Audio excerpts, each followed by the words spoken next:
All right, hey guys. So what I'm going to do first is talk where we are coming from in our World War II notes up into this point. Um, the major event that we left off on in our notes was Pearl Harbor.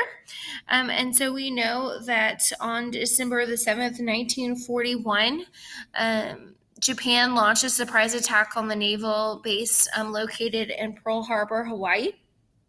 Okay, it was just before 8 a.m. on Sunday morning. Okay, hundreds of these Japanese fighters planes descended on the base where they managed to destroy or damage nearly 20 American naval vessels, okay, including in that 20 number 8 battleships, 8 cruisers, and it's going to kill more than 2,400 Americans.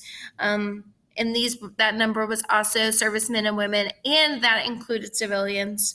And another 1,000 people were wounded in these attacks. Okay, so the day after the assault, we have President Roosevelt. He's going to ask Congress for a declaration of war on Japan.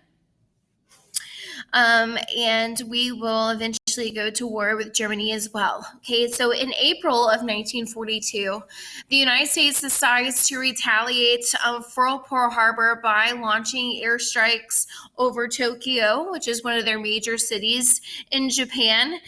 This was led by Lieutenant James Doolittle of the U.S. Air Force. Okay, the nickname was called the Doolittle Raid. Okay, struck fear in the Japanese because it proved their island could not be defended from the United States. Okay, and if you want to take a break and watch about it, you are more than welcome to, but we are not going to in this video. So we're going to kind of talk about the war in the Pacific. Okay, what I did in your notes is I broke this up a little bit. Instead of talking about a battle in the Pacific and then a battle in Europe and then a battle in the Pacific and then a battle in Europe, I decided to kind of just separate these into two sections. So what we're going to do first is talk about all of the Pacific, all of the United States with Japan, and then we're going to get into Europe, okay, and talk about kind of the end of the Nazi regime in Germany, okay, and then we'll kind of talk about some of the things that happened in Germany, such as the Holocaust. And kind of talk about the implications of that and kind of how that happened. So in talking about the Pacific, I kind of have this map for you to see. Okay, Japan begins to exert their control over the islands in the Pacific. Okay, shortly after Pearl Harbor. So you see, okay, Japan here, and then all of these little countries you see in the south are ones that Japan is either going to take over, or there's going to be kind of a major battle that takes place. And so what I have for you here is that in 1942, Japan took over the Philippines, which next to the Philippines you can see U.S., so the United States owned the Philippines. And we kind of just talked about American imperialism, so you should know where we got those from.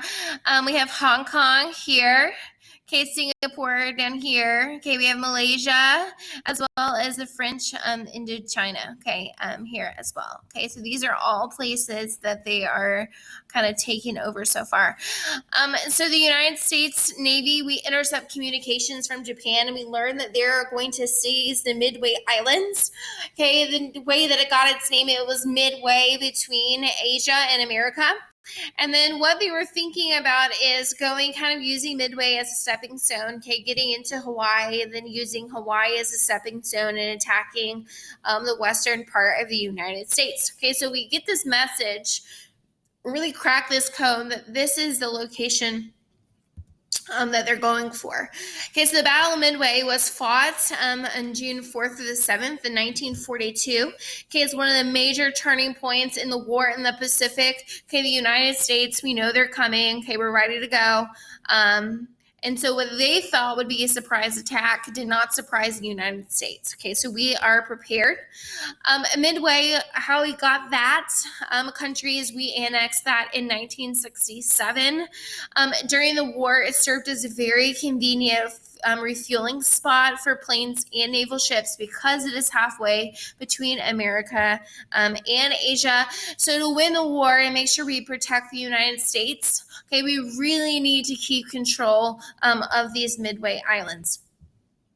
Okay, so Japan, they launched an attack on Midway in response to the Doolittle raid, okay, which we just talked about, which was our response to Pearl Harbor. So we had Pearl Harbor, which was the attack of the Pearl Harbor, Hawaii. Which we in turn attack Tokyo, which they in turn are going to come and attack the Midway Islands. And so as they began launching their surprise attack, the U.S. Air Force, having known their plans, sent dive bombers that attacked the Japanese planes from high in the sky. Japan launched 4 aircraft carriers, okay, and this is going to prove to be unable to recover from this loss. Something kind of interesting, the same 4 aircraft carriers that they're going to lose in the Battle of Midway were responsible for Pearl Harbor. So it's going to take the United States about 6 minutes to wipe out these 4 major aircraft carriers from Japan. And again, you can watch about it there if you would like. And so instead of just going and attacking Japan directly, the United States and its allied forces decided that they were going to use a military strategy known as island hopping. Okay, and just by the visual here, you can probably guess what they are going to do. So they would avoid heavily protected islands to be able to conserve resources, and they would only take over islands they would strategically find important. Okay, so basically what they would do is hop around islands that would be too difficult or cost them too many lives or resources. Okay, so they would hop over, okay, these islands on their way to Japan. Okay, and so that is one of the major strategies the United States and its allied powers are going to use in World War II in the Pacific. The first battle we're going to talk about is the Battle of Guadalcanal. This was fought on August 1942 to February 1943. It was the first major offensive by the Allied forces against Japan. It was also the first step of this island hopping strategy that we just talked about. And if you want to watch more about it there, you are more than welcome to. The Philippines was liberated from Japanese control in the late October 1944. This was led by Douglas MacArthur, so you might remember him from the video we watched last year. The movie series on the world wars, okay, but he is going to have control and kind of be in charge of the war in the Pacific. This was a devastating reminder of the Japanese Navy. Okay, they lost again 4 aircraft carriers as well as 3 battleships for him. The next one we're going to talk about is the Battle of Saipan. Okay, this is going to take place in June and July 1944. Okay, we see Saipan as well as Guam, okay, in this kind of northern section of our screen here.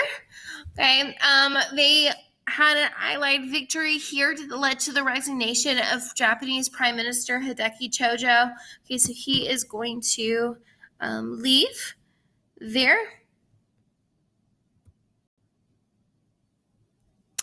Then we get into the Battle of Iwo Jima, okay, that takes place between February and March 1945. And you might have seen this statue. This is a pretty famous memorial that it's housed itself in Washington, D.C. Or you might have seen a war photograph of Iwo Jima. This was a major battle that involved the United States Marine Corps. It contains some of the bloodiest fighting in World War II, as the United States lost about 7,000 men.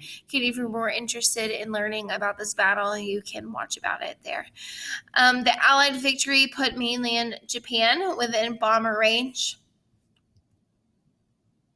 Okay, then we get the Battle of Okinawa. Okay, this was the final battle in the Pacific, and it will take place from April to June 1945. Okay, another 19,000 U.S. Marines are going to be killed as Japanese sent waves of kamikaze attacks. Okay, a kamikaze is in these attacks, okay, basically what what happened is these was a Japanese aircraft that was loaded with explosives, okay, and flown by a pilot who would make a deliberate suicidal crash on an enemy target, okay, whether that was a base. Most of the time they were ships, okay, in the Pacific, but we saw kamikazes kind of at the end of World War II. And if you want to watch more about it there, you can. The next kind of group we're going to talk about are the Navajo Code Talkers. Okay, they had a tremendous impact on the war in the Pacific. Okay, these were U.S. service members who used their knowledge of Native American languages. Okay, they would transmit coded messages that could not be deciphered. Okay, so these were Marines. So they recruited bilingual Navajo speakers to transmit messages in their native language. Okay, they were very successful as the Japanese were never able to crack the code. They also had a very dangerous job because they were always the first ones to an island and the last ones to leave because of their line of work. And if you want to watch more about it there, you are more than welcome to. What we're going to move on to talking about is this Manhattan Project, okay, that's going on in the United States. Okay, this was a code name given to the development of an atomic bomb in White Sands, New Mexico. Okay, the project culminated with a successful test in 1945. I always joke around with my kids and talking about those who play video games, okay, Call of Duty. If you play Nuketown, okay, that's kind of what they did. That's actually a real historical thing. They built a town, set the atomic bomb off to see kind of what the effects of it would be. Okay, the man behind kind of the idea of this is going to be led by Robert Oppenheimer. Okay, and his goal is to create nuclear fission, then harness the energy into a destructive weapon. And so we see two bombs created out of this. Okay, one from uranium and then one from plutonium. A little boy was made from uranium, and it was dropped on Hiroshima on August 6, 1945. And it was dropped from a B-29 bomber named Enola Gay. Okay, it killed around 100,000 people, okay, and destroyed about 90% of the city of Hiroshima. And then we get a bigger one. His name is Fat Man. He was named from plutonium and was dropped on Nagasaki 3 days later on August the 9th. There's a picture of Nagasaki. Okay, and because of the atomic bombs, we're going to see Japan surrender on August 14th, okay, 1945. Okay, so that's going to be the end of this video. If you have any questions, feel free to